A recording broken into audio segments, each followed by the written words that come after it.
Kwanza niwapongeze, ni thubutu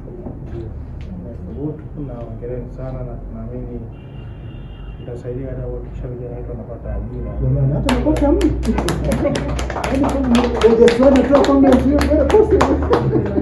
Ajira ni jambo muhimu. Vijana wetu wengi siku hizi wanakosa ajira. Na mimi kama mkiingia kwa sekta hii pia mtasaidia katika kuwapa vijana nafasi za kutafuta maisha. Hilo ndio kubwa sana. Lakini la pili, tumeona kuna maeneo ya kuimprove sana. Kwa sababu kama nilivyowaambia, tunakaguliwa mwezi wa 5 na European Maritime Safety Agency ya Tanzania, and what they like, wazungu they like track records of everything. Kisema umekula mchana, akupe record, kula saa ngapi, chakula gani na nini, something like that. They need evidence based explanations. Wao wanaaje mdomo. Bila swali ndio hii wapi? Visiti hapa. Wao wanafanya kwenye NGO, wale NGO, you will understand.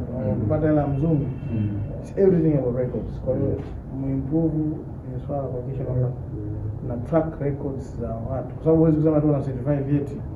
How do you prove the track record? Yeye alisoma hapa akafanya hivi na hivi. Na zile mark zake na nini kama hilo ndo kubwa la kwanza. Lakini la pili, nadhani kwa jupo kuna hiyo maboresho madogo tu. Kuweka comfort ya watu kusoma. Unajua kupata elimu pia mazingira ni yanachangia kwa asilimia zaidi ya 40 kwa wanafunzi kufaulu mtihani. Kwa hiyo mboreshe mazingira kidogo juu. Otherwise kwa kuwa kozi mnazoanza nazo sio sensitive sana, hazihitaji equipment nyingi na standard kubwa, sisi tunadhani kwa hizo kama somesha ni exam, tunadhani mnaweza mkazo. Nadhani ongea sasa tutapenda tu tupate hizo trainee nani wa lecturers nini vyeti. Sisi ndio wasajili bwana, waone kweli hao watu hao wana sifa, si ndio jamani? Za kutoa ya mafunzo. Hilo ndio kubwa. Kujiridhisha kwenye hilo, nadhani tutaenda na hatua na kwa ni speed iko kweli. Lakini yuko vile mtu ICT sijamuona ukapotea. Mtu mnatoka we improve systems, hasa mifumo ya kutrack wanafunzi ambao wanasajiliwa ndio na nini. Ulaya unakuwa una access yako, unaweza kaingia ukajiangalia wanakuwa na ni mbali sana. Hii ya record keeping ya mafunzo na nini, kasoma fire safety sio bwana. Kasoma nini na muhimu. Ili uje kufanya inspection TASAC.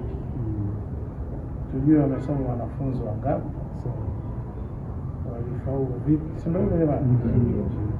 Na track zao katika hizo kodi. Kwa hiyo kuna mambo ya behavior na nini. Watu wanaanza kuwa scan tangu walikuwa shuleni. Unafahamu jamani? Wanaona kuna vitu vingi muangalia. Na mdhibiti elimu ni nani bwana?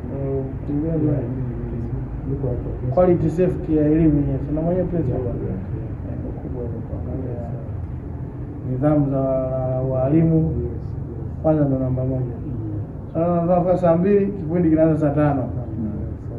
Zipo hizo taasisi tunajua. Kama wamejua hawana maadha engaging nini watu. Kwa hivyo kuangalia watu wapanga chuma saa 2